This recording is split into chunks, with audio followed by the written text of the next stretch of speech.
আল্লাহ তাআলা কুরআনুল কারীমের মধ্যে বলেছেন, মানুষ সবচাইতে উত্তম, মানুষ সবচাইতে নিকৃষ্ট। কেন বললাম এই কথাটা? গতকালকে খেলা গেল ব্রাজিলের, অথচ একটা মুসলমানের ঘরের সন্তান সকালবেলা ঘুম থেকে উঠতে পারে না। সকালবেলা মা ডাকে, ঘুম থেকে ওঠে না, বাবা ডাকে, ঘুম থেকে ওঠে না, ভাই বোন ডাকে, ঘুম থেকে ওঠে না।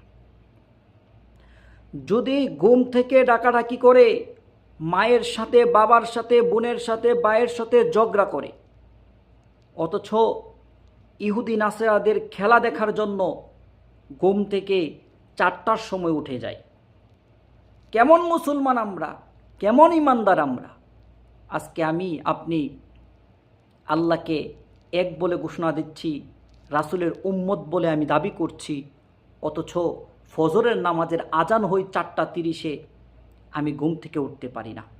4টা 30-এ মুয়াজ্জিন ডাকতেছে হাইয়া আলাস সালাহ, ওই নামাজের মধ্যে না গিয়ে, মসজিদের মধ্যে না গিয়ে আপনি রাত 4টার সময় ইহুদি নাসরার খেলা দেখে আনন্দে মেতে উঠেছি।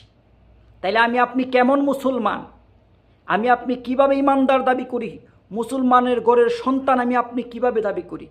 তাই জন্যই আল্লাহ তাআলা কোরআনের মধ্যে বলেছেন, মানুষ সবচাইতে উত্তম, আবার মানুষ সবচাইতে নিকৃষ্ট। তাইলে বোঝা গেল আপনি এখনও ইমানদার হতে পারি নাই, এখনও মুসলমান হতে পারি নাই। যদি মুসলমান হতে পারতাম, তাহলে আজান দেওয়ার সাথে সাথে আপনি মসজিদে যেতাম। আপনি যদি ইমানদার হতে পারতাম, তাহলে আপনি অবশ্যই ফজরের নামাজ গিয়ে মসজিদে আদায় করতাম। আল্লাহ তাআলা আমাকে, আপনাকে আল্লাহ এবং আল্লাহ রাসূলের পথে থাকার তৌফিক দান করুক।